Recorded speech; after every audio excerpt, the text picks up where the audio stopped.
ಬಾಂಗ್ಲಾದೇಶದಲ್ಲಿ ಚಿನ್ಮಯ ಕೃಷ್ಣದಾಸ್ ಅನ್ನುವಂಥ ಒಬ್ಬ ಸನ್ಯಾಸಿ, ಒಬ್ಬ ಸಾಧು, ಒಬ್ಬ ಸ್ವಾಮೀಜಿಯವರನ್ನ ಬಂಧನ ಮಾಡಿದ್ದಾರೆ.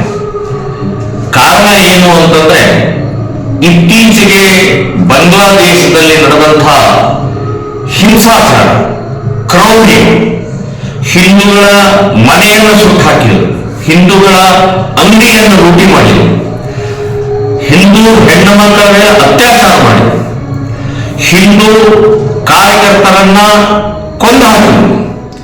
ಹೀಗ ಅನೇಕ ದೌರ್ಜನ್ಯಗಳನ್ನ ಅನ್ನೆಸೆಸರಿ, ಯಾವುದೇ ಸಂಬಂಧ ಇಲ್ಲದಂತ ಹಿಂದೂಗಳ ಪಾಟಿಗೆ ಬದುಕ್ತಾ ಇರುವಂತಹ ಹಿಂದೂಗಳ ಮೇಲೆ ಇವರು ದೌರ್ಜನ್ಯ ಮಾಡಿದ್ದು ಅಕ್ಷಮ್ಯ ಅಪರಾಧವನ್ನ ಮಾಡಿದ ಪರಿಣಾಮದಿಂದ ಅಲ್ಲಿ ಚಿನ್ಮಯ ಕೃಷ್ಣದಾಸ್ ಇವರ ನೇತೃತ್ವದಲ್ಲಿ 10,000 ಜನ ಹಿಂದೂಗಳು ಪ್ರೊಟೆಸ್ಟ್ ಮಾಡಿದರು, ಪ್ರತಿಭಟನೆ ಮಾಡಿದರು.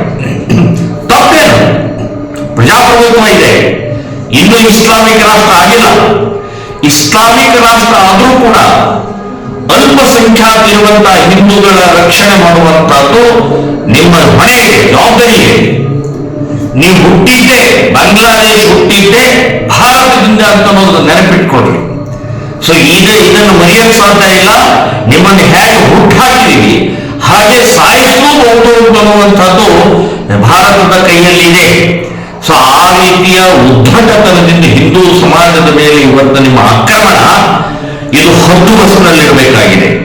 ಇನ್ನು ಕೇಂದ್ರ ಸರ್ಕಾರ ಬಾಯ್ ಬಿಡಬೇಕು, ಕೇಂದ್ರ ಸರ್ಕಾರ ಆಕ್ಷನ್ ತಗೋಬೇಕು.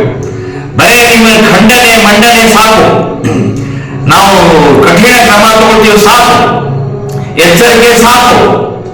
ಒಂದು ಸಲ ಈ ಹುಟ್ಟಿಸಿದಂತಹ ಈ ಬಾಂಗ್ಲಾದೇಶಕ್ಕೆ ಸರಿಯಾದ ಬುದ್ಧಿಯನ್ನು ಕಲಿಸುವಂತಹ ಪ್ರಕ್ರಿಯೆ ಮಾಡಲೇಬೇಕು ಕೇಂದ್ರ ಸರ್ಕಾರ.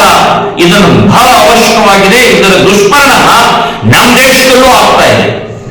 ಸೊಕ್ಕಿಗಿರುವಂತಹ ಇವತ್ತು ಈ ಮುಸ್ಲಿಂ ಕಿಡಿಗೇಡಿಗಳು ಇಲ್ಲೂ ಕೂಡ ಅದೇ ಮಾದರಿಯಲ್ಲಿ ದೌರ್ಜನ್ಯವನ್ನ, ಅದೇ ಮಾದರಿಯಲ್ಲಿ ಹಿಂದೂ ಹುಡುಗಿಯರ ಮೇಲೆ ಅಪಹರಣ ಮಾಡುವಂತಹ ಪ್ರವೃತ್ತಿ, ಮಾನಸಿಕತೆ ಇವತ್ತಿನ ದಿನದಲ್ಲಿ ಎಲ್ಲ ಕಡೆ ನಡೀತಾ ಇದೆ.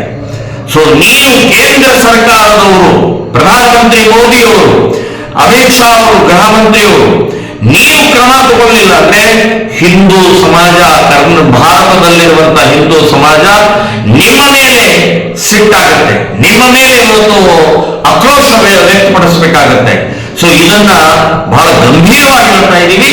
ಪಕ್ಕದಲ್ಲಿ ನಡೀತಾ ಇರುವಂತಹ ಈ ದೌರ್ಜನ್ಯ, ಆ ಇಸ್ಕಾನ್ ಸ್ವಾಮೀಜಿ ಏನ್ ಅಪರಾಧ ಮಾಡಿದ್ರು, ಏನ್ ತಪ್ಪು ಮಾಡಿದ್ರು? ಪ್ರಜಾಪ್ರಭುತ್ವದ ಆಧಾರದ ಮೇಲೆ ನಮ್ಮ ಮೇಲೆ ದೌರ್ಜನ್ಯ ಮಾಡ್ತಾ ಇದ್ರೆ ಅದರ ವಿರುದ್ಧ ಒಂದು ಪ್ರತಿಭಟನೆ, ಶಾಂತವಾದಂತಹ ಪ್ರತಿಭಟನೆ ಇದೆ. ಯಾವುದೇ ಕೈಯಲ್ಲಿ ಬಡಿಗೆ ನೀವು ಮುಸ್ಲಿಂ ಕಿಡಿಗೇಡಿಗಳ ತಲವಾರು ಹಿಡ್ಕೊಂಡು, ಪೆಟ್ರೋಲ್ ಬಾಂಬ್ ಹಿಡ್ಕೊಂಡು, ಬಾಟ್ಲಿಗಳನ್ನು ಹಿಡ್ಕೊಂಡು ಹೋಗಿಲ್ಲ. ಅವರು ಅತ್ಯಂತ ಶಾಂತ ರೀತಿಯಿಂದ ಭಜನೆಯನ್ನ ಮಾಡ್ತಾ ಪ್ರತಿಭಟನೆ ಮಾಡದಂತವರ ಮೇಲೆ ಇವತ್ತು ನಾಯಕತ್ವ ವಹಿಸಿದಂತ ಆ ಚಿನ್ಮಯ ಕೃಷ್ಣದಾಸ್ ಅವರನ್ನ ಬಂಧನ ಮಾಡಿದ್ದು ತಪ್ಪು ಮಾಡಿದರೆ ಕೇಂದ್ರ ಸರ್ಕಾರ ಕೂಡಲೇ ಪ್ರವೇಶ ಮಾಡಿ ಅವರನ್ನ ಬಿಡುಗಡೆ ಮಾಡಿಸಿ ಆ ತಪ್ಪಿತಸ್ಥರ ಮೇಲೆ ಕ್ರಮ ಆಗುವ ಹಾಗೆ ನಾವು ಕೇಂದ್ರ ಸರ್ಕಾರಕ್ಕೂ ಆಗ್ರಹ ಮಾಡ್ತೀವಿ. ಮತ್ತು ಬಾಂಗ್ಲಾದೇಶದಲ್ಲಿ ಇರುವಂತಹ ಇವತ್ತಿನ ಕ್ರೌರ್ಯ, ಕಿಡಿಗೇಡಿ, ಭಯೋತ್ಪಾದಕ ಮುಸ್ಲಿಮರಿಗೆ ಹುಷಾರ್, ಎಚ್ಚರಿಕೆಯನ್ನು ಕೂಡ ಕೊಡ್ತಾ ಇದ್ದೀವಿ ಅಂತನ್ನುವಂಥದ್ದು ನನ್ನ ಹೇಳಿಕೆಯನ್ನು ನಾನು ಹೇಳ್ತೇನೆ.